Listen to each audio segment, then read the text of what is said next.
Baruch Hashem. So we're speaking about the animal soul. We've entered the dark side. We explained that we have two souls. We have a godly soul, we have an animal soul. And we explained yesterday the animal soul wants what? The Nefesh Bahamas wants to go where? To the Bahamas. Baruch Hashem, you guys are getting it. And that animal soul comes from the world of the Klipa. That was a very Kabbalistic word that we said yesterday, and we explained what that means. And it comes from the Sitra Achra, from the other side. We explain what that means. Now we're going to tell you where that soul exists. Vihi mislabeshes b'dam ha'odom la'achayos haguf. This soul, this Nefesh Bahamas, which is essentially your animal soul, it's the consciousness inside of you that gives you animation and gives you motivation to essentially preserve you. This machine, this fine specimen should be preserved and continue. That is located in your blood.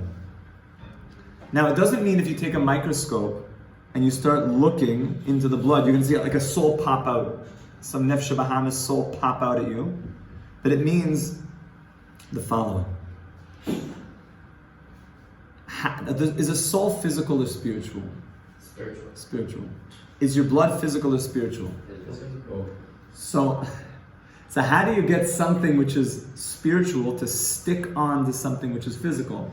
Doesn't that seem to be a contradiction? Right? So there's an idea of having a medium. Whenever you have two things that are different, you need a medium, a mamutza, to blend them together. Okay? This animal soul, is this a very spiritual part of you? I.e., is this something that wants very high spiritual experiences? Or is it something that's actually, the consciousness of it is into like gains and ego and just, getting some, Ben and Jerry's and just watching the Netflix, v'chule, v'chule. Is that what this soul is all about? Not the animal soul. Yeah, the animal soul for sure. The animal soul is all about this world. But is the animal soul physical? No, the animal soul is a spiritual soul, but it's linked, its consciousness is in the body. The body is the means. Now, the body is the way that it carries out its desires.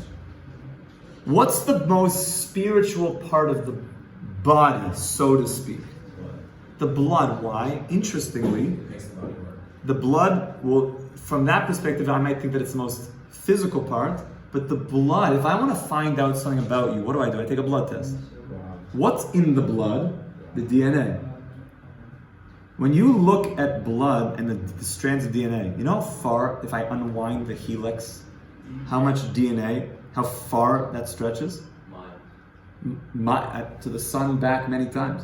You know what information is in your blood? How long your genetic code is in your blood? So the blood is physical, but it somehow has this amazingly large amount of information, which almost sounds spiritual. It's physical, but it's spiritual. So the blood is this part of me that's physical, but it has this spiritual side. The animal soul is the thing that's spiritual, but it has this animal side. So if I want to connect a spiritual thing and an animal thing, I need to find where there's a meeting point. The meeting point is going to be the blood. The blood also is the part that pumps me up. That's also why the animal soul is directly in the blood. Because the animal soul essentially is looking for self-preservation. It's the party that also keeps you alive. I'm going to give a few scenarios and you're going to tell me if the animal soul or the godly soul is speaking. Bro, I'm hungry.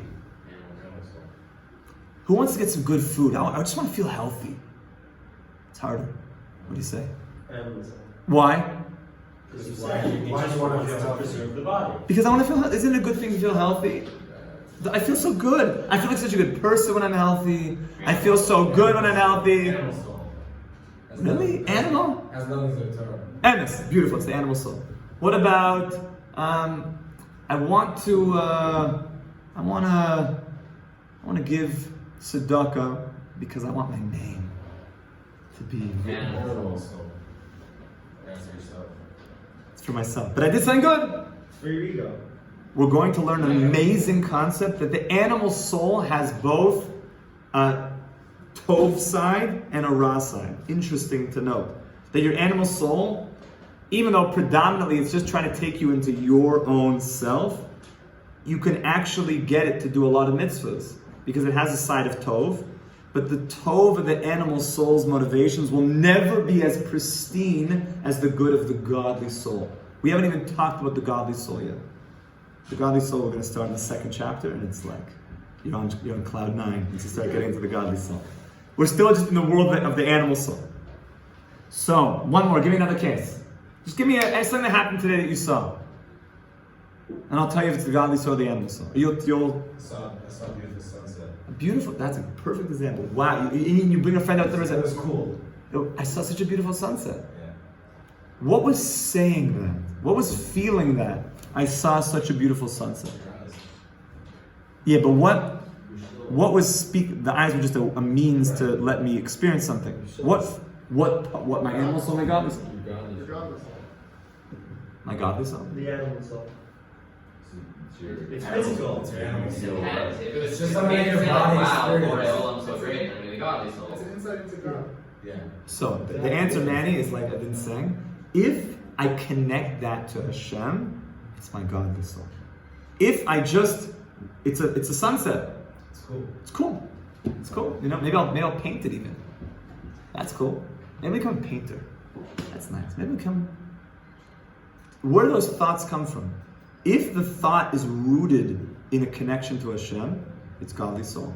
If it's rooted in a just cool, or even things that are good, being healthy and giving tzedakah, but it's rooted in me, or let's say it differently, it leaves Hashem out, then it's always going to be the realm of the animal soul. If Hashem is on the outskirts, it's always going to be in the realm of the animal soul.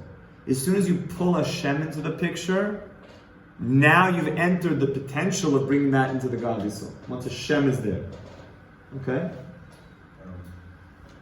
So what's the definition again of the he, Hamid, That animal soul, is dressed, it's encloaked, miklabesh, it's encloaked in the blood.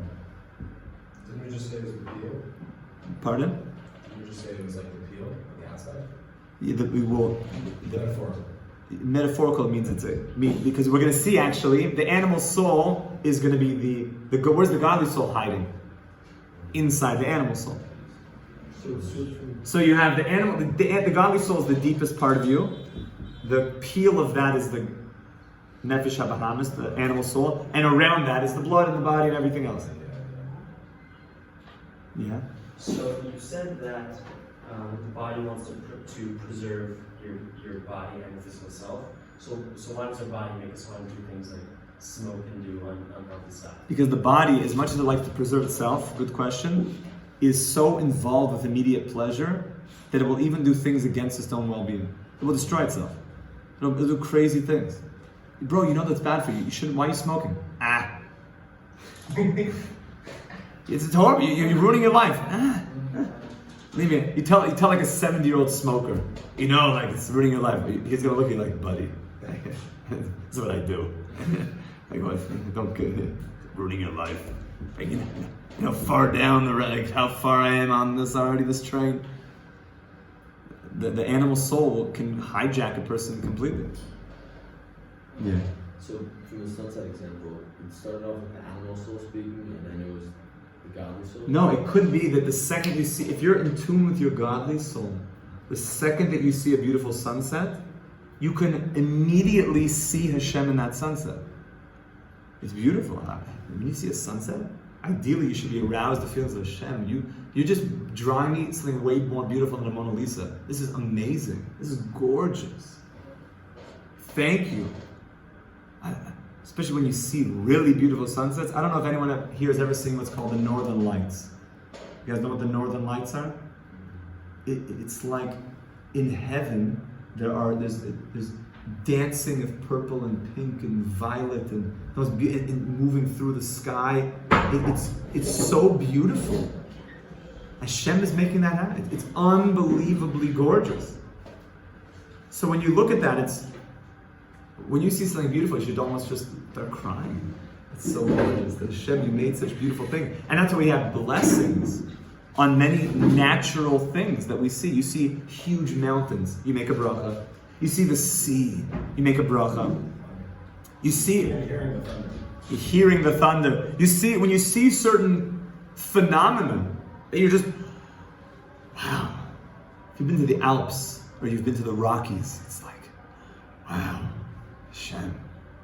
The Nepali coast, and Kauai, on the eastern ridge of Hawaii, Kauai. You're just like, wow. Hashem, you see an amazing waterfall. Like 50 feet waterfalls are just, wow, 100-foot waterfalls. It's beautiful stuff. There's an old friend of mine, his name's David Wolf. He's a pretty famous guy. We used to work together. So he just did a movie called Iceland. You can check it out. There's some parts besides the Avodah Zarah parts, everything else is, the images are gorgeous. Gorgeous. Iceland, where he basically takes the most beautiful images of Iceland, which is a very, in many ways, untouched, pristine place, and you watch it. He had like the best videographers, the best drones, the crispiest images. Just look at Iceland, David Wolf, and you just see, wow, so gorgeous. The Avodah Zarah stuff, just leave on the side, but the images are beautiful, stunning. You see, wow, Hashem, so beautiful, so beautiful. So the sunset could be the godly soul, the animal soul. You have to see who's talking. Yeah. So you say that just saying like your animal soul like lies through your blood. Yeah. Kind of. So is that why we don't you're not allowed to have like bloody meats? Very good. When it comes to the dam, everybody knows that Jews are careful with blood. It's like a thing. Like we don't eat blood. That's like not our thing. You should know. However, I know different people around the world. I've seen this. That there's blood-eating cultures, especially in certain cultures, that they will eat the blood of certain animals because it gives them the power of that animal. Especially the different cultures, they'll eat like lions, blood. They'll drink it. They'll have ceremonies like Avodah Zarah. Stay away, Avodah Zarah. They will imbibe. Why? Because the nefesh of the animal is in the blood, and they want to be lion-like people. That's also, they were lion stuff, they were eagle stuff. They go for it, like we say. They're summoning those spirits of those animals.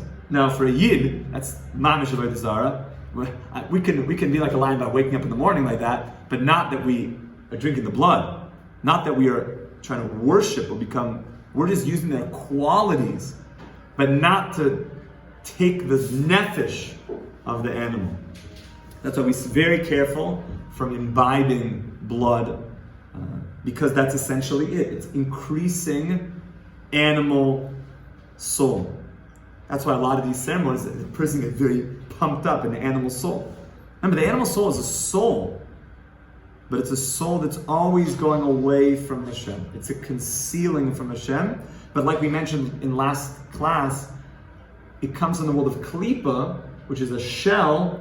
Does the shell what's the word I'm looking for? Disguise itself as the fruit?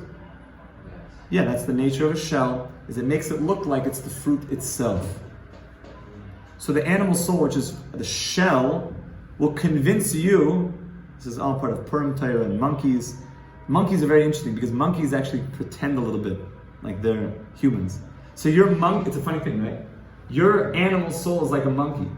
He's going to try and convince you that the real you is your animal soul. And you're like, nah, bro.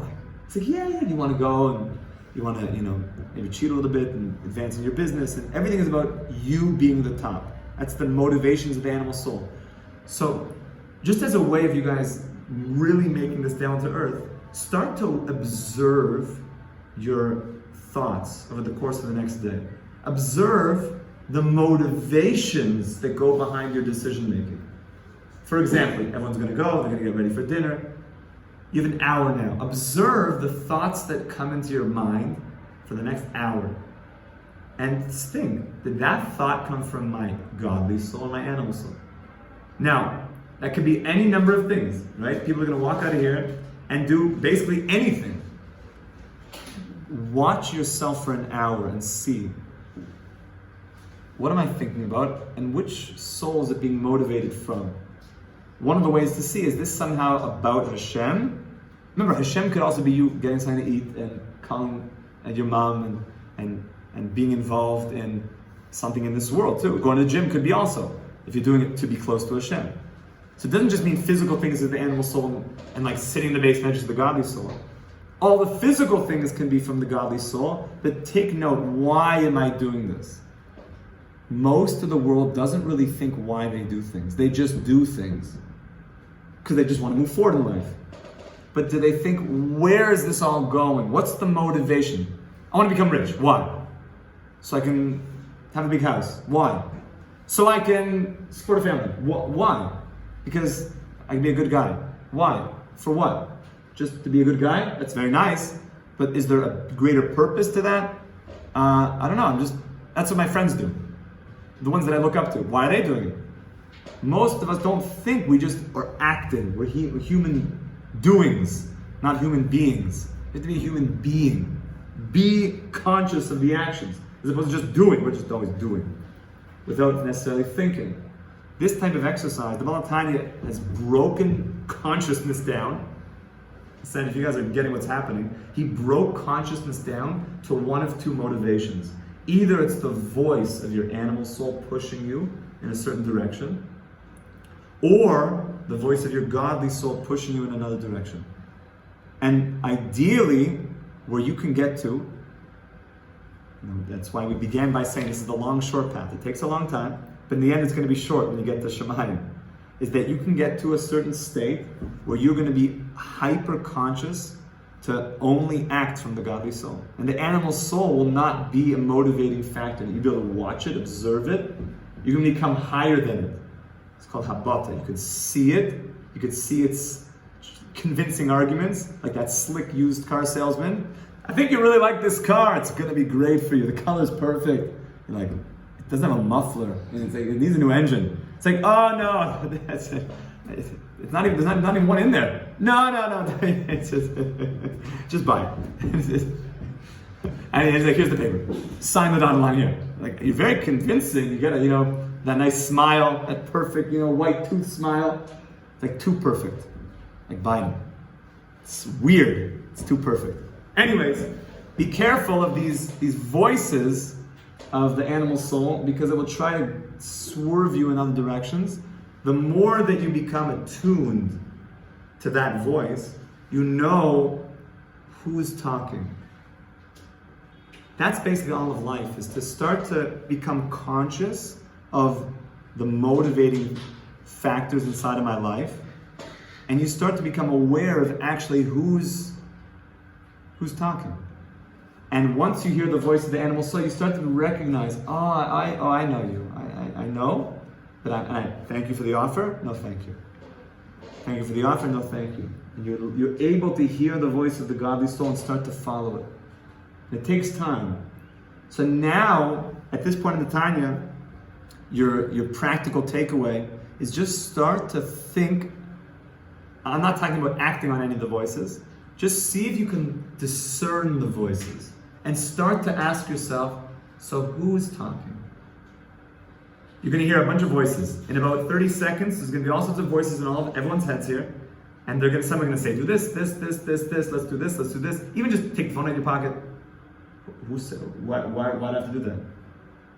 Oh, because that's what you always do. It's like a knee-jerk reaction. Why? I don't know, I might have missed something. So what? So I have to look at it? And all of a sudden you think, oh my goodness, yeah. I just act on autopilot. And when I start to become aware of consciousness, especially a yid, I'm aware of literally moment to moment, real time in my life, what's guiding my decisions. Is it my animal soul or my godly soul? These two consciousnesses that are overlapped inside of me, inside of my brain, inside of my whole body, and I start feeling who's talking. Before a person learns this, they're just moving. They're just like going through life. They just whatever everyone's doing. Like everyone just like got up, looked at their phones. I'll just do the same thing. But why? And you start to become a very decisive person. Your decisions become very decisive, precise, precision. Every single decision becomes precision-based. It's amazing.